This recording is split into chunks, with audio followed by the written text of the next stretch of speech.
Hola, nosaltres som en Ferran Pujol, la Cristina Mensa, en Pol Dumont i jo, la Clàudia Rovira, i som alumnes de segon de batxillerat de Baix i Bac de l'Escola Escorial Vic. El nostre treball de recerca, que es diu De 0 a 2.500 euros en 14 dies, va començar amb la idea de veure si uns joves podíem crear un projecte real, tot i tenint en compte els límits que hi ha avui en dia a Espanya. Després d'analitzar les dades fiscals, vam veure que només podíem crear una associació escolar.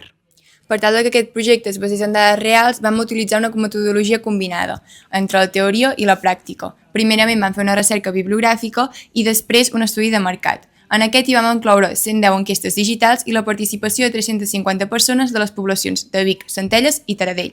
Gràcies a aquestes enquestes vam veure que els consumidors preferien productes alimentaris personalitzables amb un cost mitjà de 3,5 € i és per això que vam triar les ametlles garrapinyades, que és un producte tradicional, atractiu i amb un marge de benefici elevat. Després vam fer el disseny de 7 tipus d'embalatges diferents i vam escollir la bossa de plàstic gran, perquè és la que tenia el cost de producció més baix i havia obtingut una acceptació comercial del 45,4%. La part més important i enriquidora del nostre projecte es va dur a terme durant 14 dies d'agost del 2025. En aquesta part vam aconseguir vendre 888 unitats, aconseguint uns ingressos bruts de 2.760 € i uns beneficis nets de 2.515. En aquesta part del projecte vam aprendre a gestionar els costos i les vendes.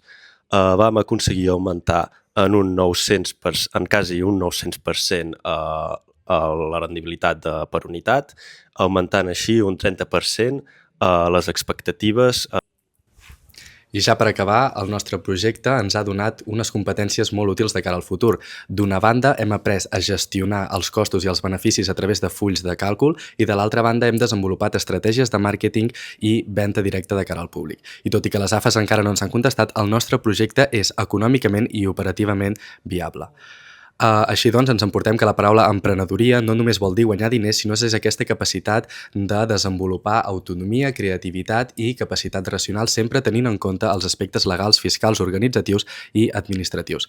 Així doncs, acabem segon de batxillerat amb una visió molt més crítica i clara sobre com construir una idea de projecte emprenedor en un projecte real i saludable amb el medi ambient. Moltes gràcies.